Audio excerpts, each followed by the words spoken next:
Okey, baik. Assalamualaikum warahmatullahi wabarakatuh. Bertemu lagi kita dalam video kali ini. Okey, jadi seperti biasa, semoga setiap apa yang saya kongsikan dalam video ini boleh memberi manfaat kepada semua. Jadi, apakah topik yang kita akan bincangkan dalam video kali ini? Jom, mari kita tengok. Okey, jadi dalam video kali ini kita akan belajar subtopik seterusnya iaitu rupa. Okey, cuba anda lihat di sekeliling anda, apakah gambaran dalam pemikiran anda tentang rupa? Okey, jadi biasanya bila kita sebut tentang rupa, mesti yang kita bayangkan adalah wajah seseorang ataupun wajah muka manusia. Namun begitu, dalam pembelajaran bahasa seni visual, rupa bukanlah wajah manusia. Sebaliknya, dia adalah image dalam bentuk dua dimensi ataupun 2D. Iaitu rupa ni kita hanya dapat lihat dari satu sudut pandangan sahaja. Okey, maksudnya satu sudut pandangan saja kita boleh lihat. Okey, jadi ini adalah contoh-contoh rupa yang kita boleh tengok di dalam kita punya buku teks. Okey, dalam buku teks pendidikan seni visual tingkatan 1. Okey, ini adalah contoh rupa. Okey, kalau kita tengok di sini dia memang satu. Kalau kita tengok dari sudut macam-macam pun memang dia akan dapat rupa yang begini. Okey, jadi sebelum kita teruskan pembelajaran kita, okey, apa yang anda kena tahu adalah selepas mempelajari tajuk ini, anda akan memahami unsur rupa. Okey, dapat mengeksplorasi dan mengaplikasi unsur rupa bagi mengukuhkan pemahaman terhadap bahasa seni visual. Okey, yang seterusnya menzahirkan idea dan konsep melalui pelbagai sumber dan juga teknologi dalam penjanaan tugasan. Dan yang terakhir, sudah pasti kita boleh menghayati hasil karya seni visual. Okey, maksudnya di sini bila kita sudah faham apa itu rupa, kita dapat memahami dan menghayati karya seni visual. Okey, jadi mari kita tengok apakah sebenarnya yang dikatakan dengan rupa.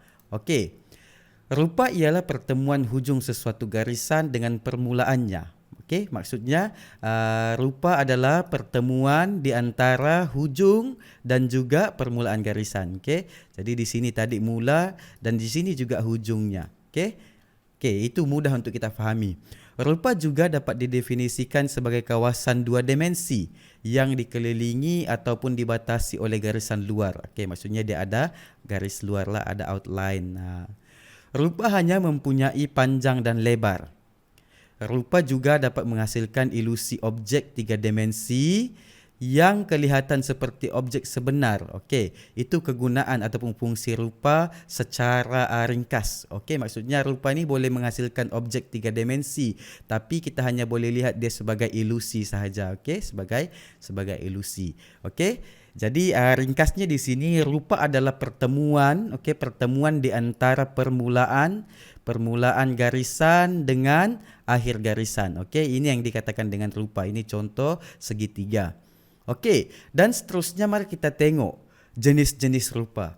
Rupa terbahagi kepada dua jenis. Yang pertama kita panggil rupa organik. Okey, rupa organik. Yang kedua adalah rupa geometrik. Okey, di bawah ni adalah contohnya. Okey, rupa organik ialah rupa yang bebas tanpa sudut. Okey, ini contoh.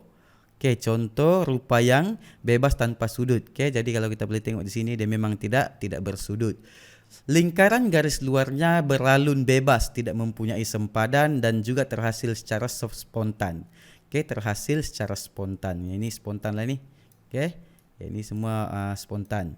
Okey, rupa geometrik pula ialah rupa yang mempunyai sempadan, bersudut, bersifat statik. Okey, biasanya menggunakan alat geometri untuk menghasilkannya. Macam inilah alat geometri itu seperti pembaris ataupun jangka lukis. Okey, jadi selesai untuk pembelajaran kali ini kita belajar dua.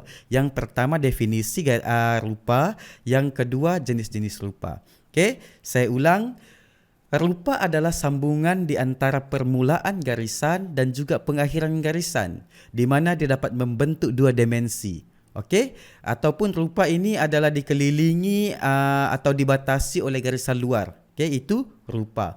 Jenis rupa pula terbahagi kepada dua. Yang pertama organik, yang kedua geometrik. Okey, Jadi jangan lupa sekiranya perkongsian ini dapat membantu untuk memahami, boleh tinggalkan komen anda di ruangan di bawah. Seterusnya like dan subscribe channel video ini.